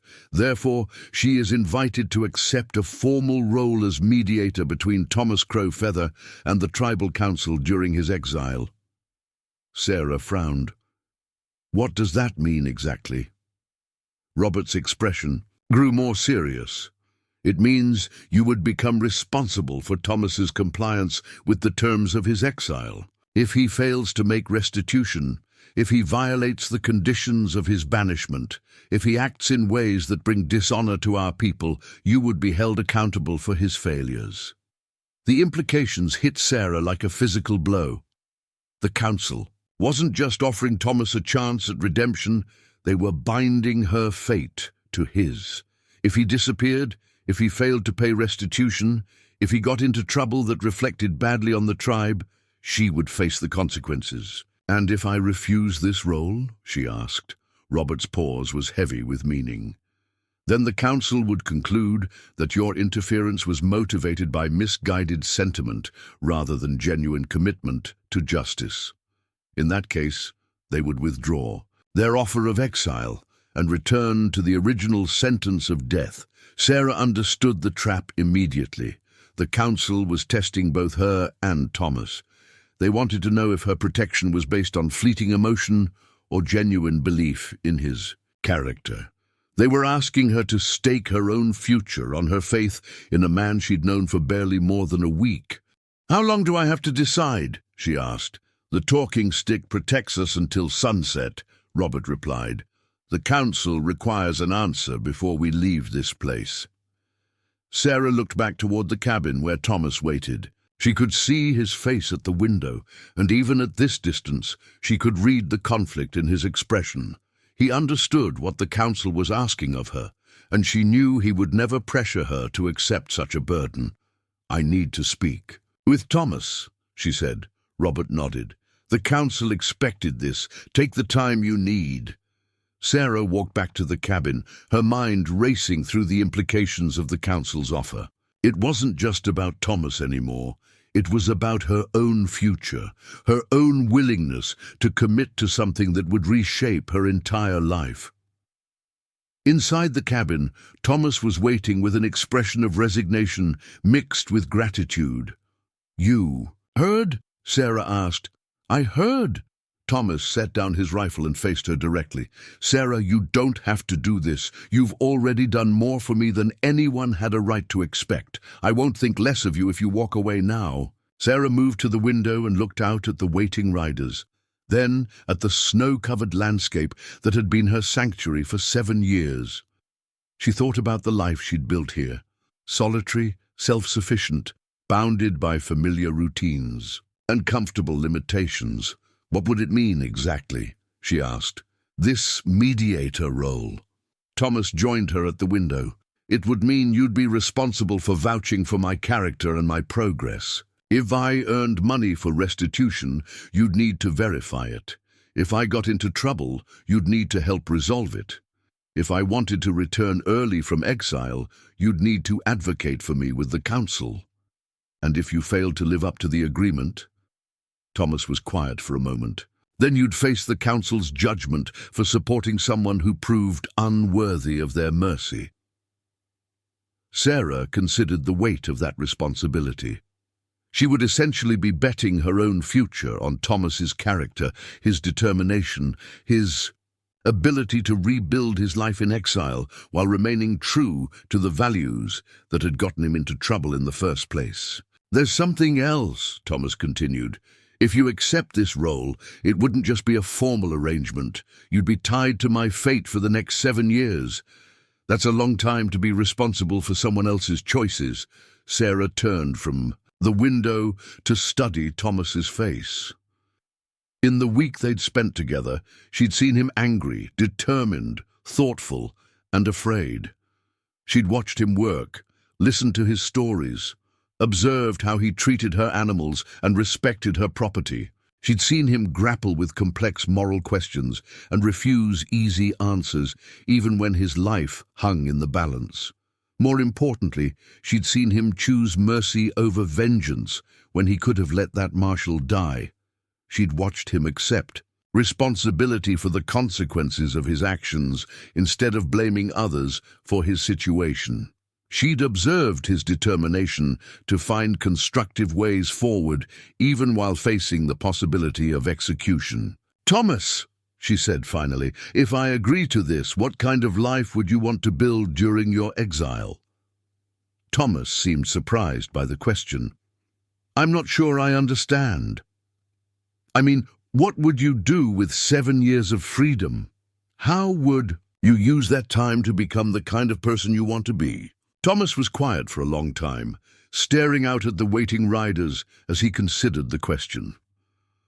"I'd want to learn," he said finally. "Really learn, not just pick up bits and pieces. Law, maybe, or agriculture, or business. Something that would let me help my people more effectively when I returned. I'd want to earn enough money to make restitution to Marcus's family and maybe save some for when I went home. And I'd want to find ways to serve the communities where I lived, to prove that the council's mercy wasn't misplaced." Sarah nodded slowly. "And where would you want to do all this learning and serving?" Thomas looked at her sharply, beginning to understand where her questions were leading. "Sarah, I can't ask you to You're not asking. I'm offering. Sarah moved away from the window and began pacing the small room, her mind working through possibilities and implications. This ranch could support 2 people if we worked it right. There's enough land for a larger garden, maybe some cattle, to go with the horses. The library in Kalispell has law books, and there's a community college in Missoula that offers correspondence courses. Thomas stared at her. You're talking about me staying here for 7 years. I'm talking about building something worthwhile instead of just waiting for time to pass. Sarah stopped pacing and faced him directly. You need a place to rebuild your life. I need a partner to help develop this ranch into something more than just a widow's retreat. It could work, Thomas, if we both wanted it to work. Thomas shook his head slowly, but Sarah could see he was considering the possibility. The council might not approve. They probably expected me to disappear into some distant city, not stay this close to reservation lands. Then we'll ask them. The talking stick protects honest conversation, right? We'll explain what we're proposing and let them decide if it meets their requirements. Thomas was quiet for a long moment, and Sarah could see him weighing the offer against all the other possibilities his exile might hold.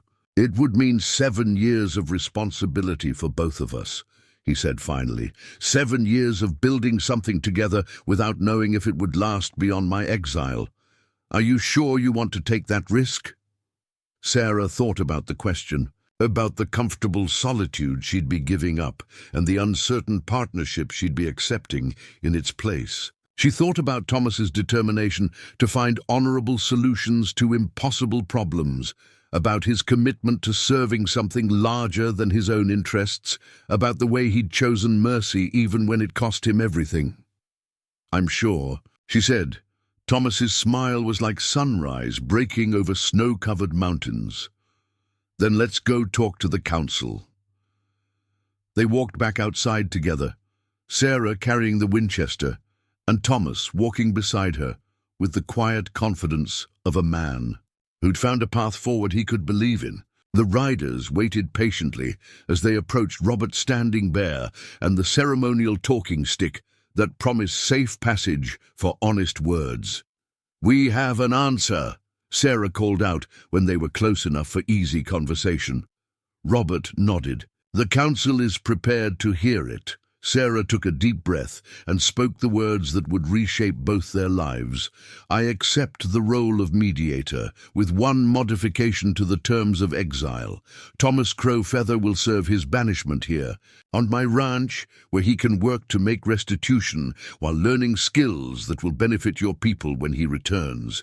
I'll vouch for his character and progress, and I'll take responsibility for ensuring he honors the agreement. Robert's eyebrows rose slightly. You're proposing that he remain this close to tribal lands? I'm proposing that he remain where the council can easily verify his compliance with their terms, Sarah replied.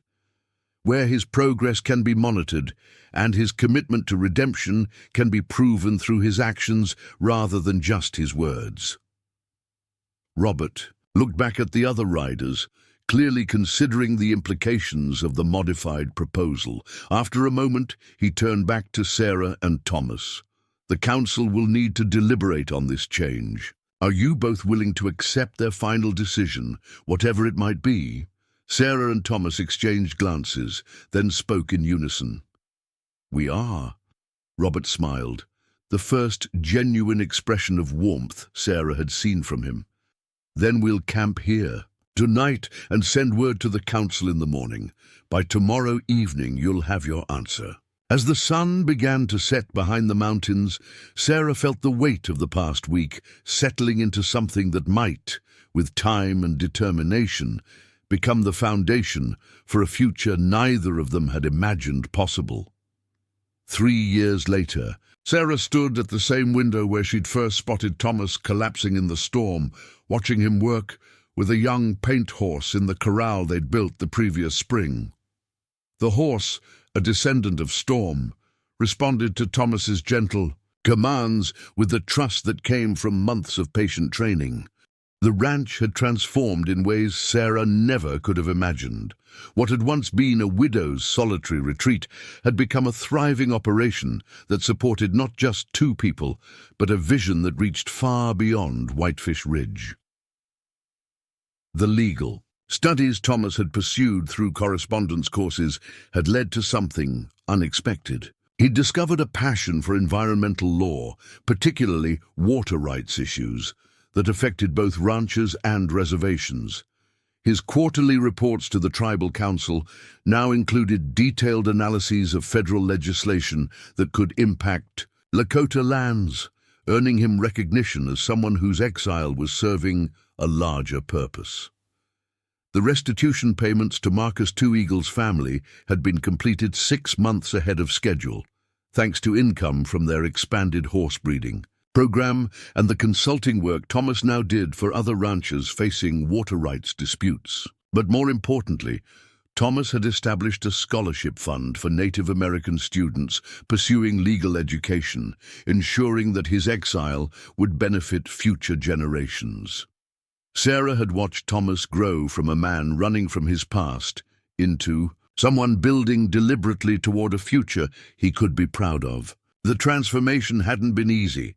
There had been setbacks, doubts, and moments when the weight of 7 years had seemed unbearable. But each challenge had been met with the same quiet determination that had led him to save a wounded marshal. In the first place, the sound of approaching horses drew Sarah's attention back to the present. A single rider was coming up the valley road, David Crow Feather, making his semi-annual visit to check on Thomas's progress and deliver news from the reservation. David's visits had evolved from formal inspections into genuine friendship. He'd become fascinated by Thomas's legal work and had started bringing questions from the Tribal Council about federal policies that affected the reservation. What had begun as supervision had become collaboration. "David's here," Sarah called to Thomas, who waved acknowledgement from the corral. Inside the cabin, David accepted coffee and settled into what had become his usual chair. The formal wariness of his early visits had been replaced by comfortable familiarity, though Sarah knew he still took his responsibilities to the council seriously. "How's Paul doing?" Thomas asked as he joined them. David's expression grew more serious. "Better. His shoulder healed well and his anger has mellowed. He's been working with Robert to establish a youth program on the reservation, trying to give young men alternatives to the kind of choices Marcus made." Sarah was pleased but not surprised. Paul Two Eagles had been the most volatile member of the original war party, but she'd sensed that his rage came from feeling helpless rather than being inherently violent. Giving him constructive ways to channel his protective instincts had been exactly what he needed. "What about the council?" Thomas asked. "Any word about early return?" David shook his head. "Not yet. Some members are impressed by your work and your progress, but others feel that reducing the 7-year term would undermine the authority of tribal justice. Robert thinks you might be able to petition for return after 5 years, but even that isn't certain." Thomas nodded, showing none of the disappointment Sarah might have expected. Over the past 3 years, he'd learned to focus on what he could control rather than what he couldn't. "There is something else," David continued, reaching into his jacket. "A letter from the Bureau of Indian Affairs. They want to hire you as a consultant on water rights negotiations affecting 3 different reservations." Thomas accepted the letter with surprise. "How did they even know about my work?" "Word spreads. That analysis you did of the Colorado River Compact has been circulating in Washington. Apparently, someone at Interior recognized that having a Native American with legal training and personal understanding of reservation issues could be valuable." Sarah felt a surge of pride mixed with concern. The job offer represented validation of everything Thomas had worked toward, but it would also mean travel, time away from the ranch, and integration into a world that might not always appreciate his unique perspective. "What does the letter say?" she asked. Thomas scanned the document quickly. They're offering a 6-month contract to assist with negotiations between the Crow, Northern Cheyenne, and Little Bighorn reservations over water. Allocation from the Yellowstone River system. The pay is... He paused, clearly surprised by the figure. The pay is substantial, David grinned. Substantial enough to complete that scholarship fund you've been building? Substantial enough to endow it permanently, Thomas replied, still staring at the letter. This could fund legal education for Native students for decades. Sarah watched Thomas process the implications of the offer, seeing the excitement in his eyes, tempered by careful consideration of the complexities involved. There's one condition, Thomas said, looking up from the letter. They want the consultant to work from a neutral location, somewhere that's not affiliated with any of the affected tribes, but close enough for regular travel to all 3 reservations. David's smile broadened. You mean somewhere like a ranch in central Montana that's already established as a base for this kind of work?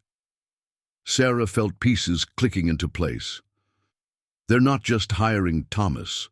They're essentially recognizing this place as a center for Native American legal services, which means, Thomas said slowly, that the work I've been doing in exile might continue beyond my return to the reservation. The implications were staggering. What had begun as punishment for breaking tribal law had evolved into something that could benefit Native communities across the region. Thomas's exile wasn't just a period of waiting. It was becoming the foundation for a career that bridged worlds in exactly the way he'd originally hoped to achieve. There's something else you should know, David said, his tone becoming more formal. The council has been discussing your situation in a broader context. They're beginning to see your exile not as punishment that separates you from the tribe, but as service that extends tribal influence into areas where we've traditionally had little voice. Thomas set down the letter and looked directly at David. What are you saying?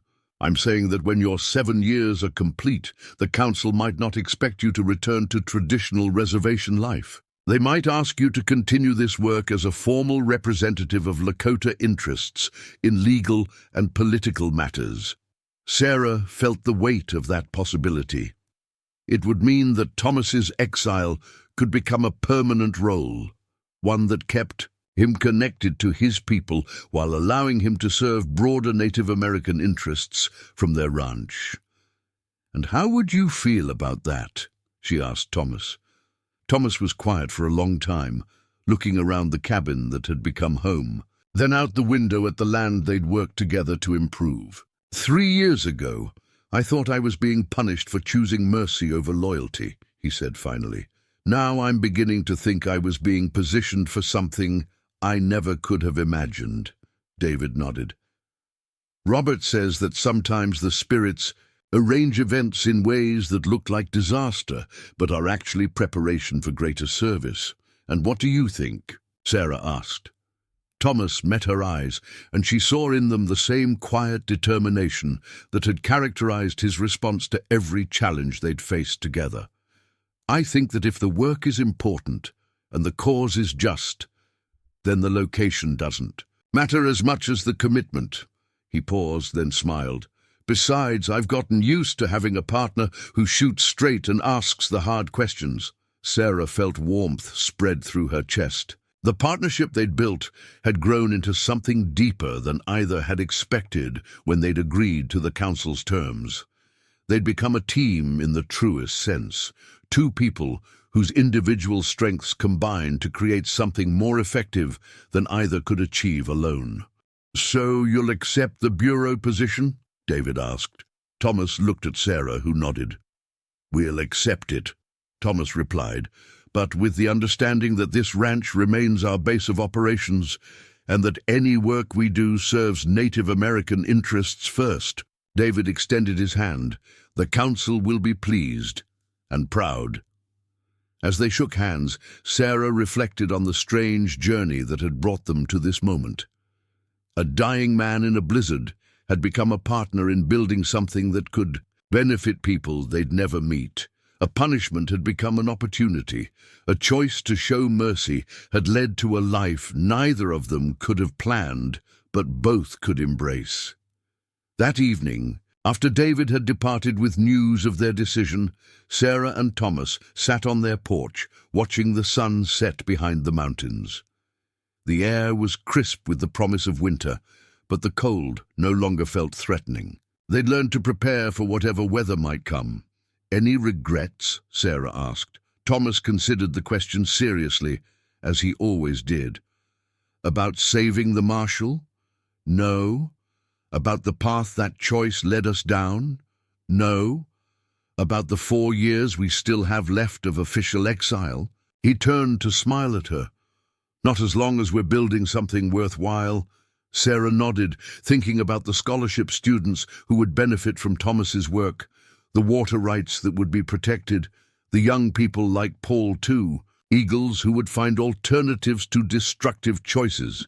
"You know," she said, "I used to think courage meant being willing to stand alone against whatever threatened you. And now? Now I think it means being willing to stand with someone else, to build something worth protecting." Thomas reached for her hand, and they sat in comfortable silence as the stars began to appear above Whitefish Ridge. Tomorrow would bring new challenges, new opportunities to serve, new tests of the partnership they'd forged from storm and conflict, and the simple determination to do right, regardless of the cost. But tonight, they were exactly where they belonged.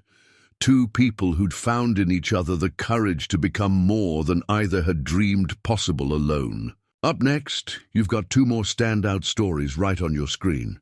If this one hits the mark, you won't want to pass these up. Just click and check them out. And don't forget to subscribe and turn on the notification bell so you don't miss any upload from us.